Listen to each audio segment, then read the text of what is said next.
MDR, we got XDR. What happens when we don't manage the XDR? News of his death was shared in the special parliamentary hearing into the health management of PNG this week in Port Moresby. Because of waiting for drugs.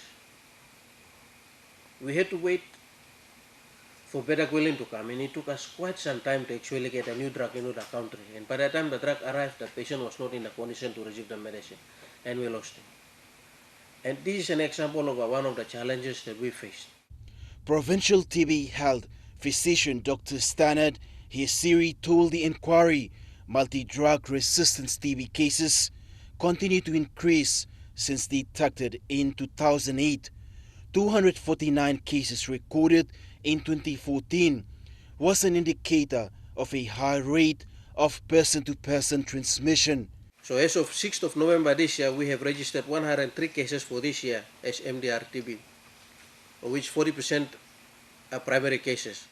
The TB program has identified 3 phases to improve, strengthen and address the epidemic as outlined in the Provincial TB Strategic Plan and Accelerated Response Plan. In order to effectively and efficiently address this epidemic, funding and additional resources are immediately required. We need money to drive it. Our funding for this year has been very limited. There has been no recurrent funding from the provincial administration, so there is no money been from the province. And we have been getting money from the department through Health Sector Improvement Program, HSIP, and that's where we are implementing our program.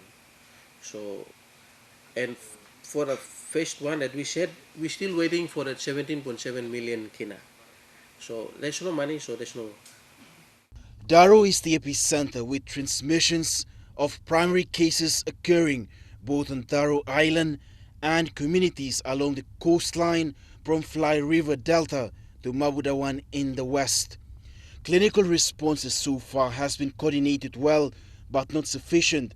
There's need for additional health workers.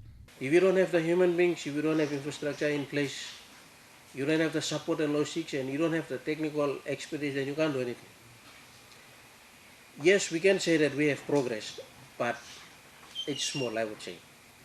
To be honest, I think it's a long way before we come to that, if we don't actually start now. It's not enough to cater for those expected increased number of patients that are going to come in. Which also means that you need increased number of doctors and nurses to care for them.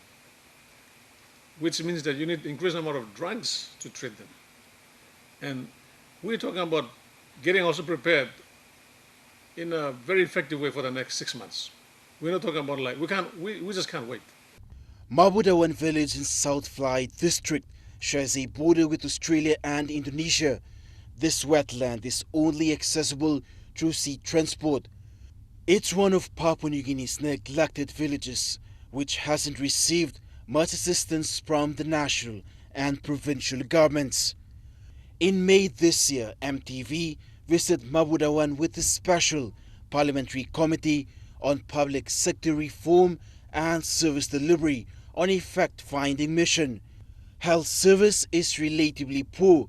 Every day is a struggle with lack of funds for health patrols, medical equipment like labor beds, a rundown building, no vaccinations, electricity and water supply.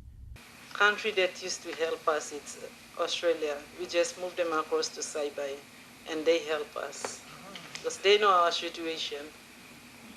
They are willing to help us. Fabian Hakalits, National MTV News.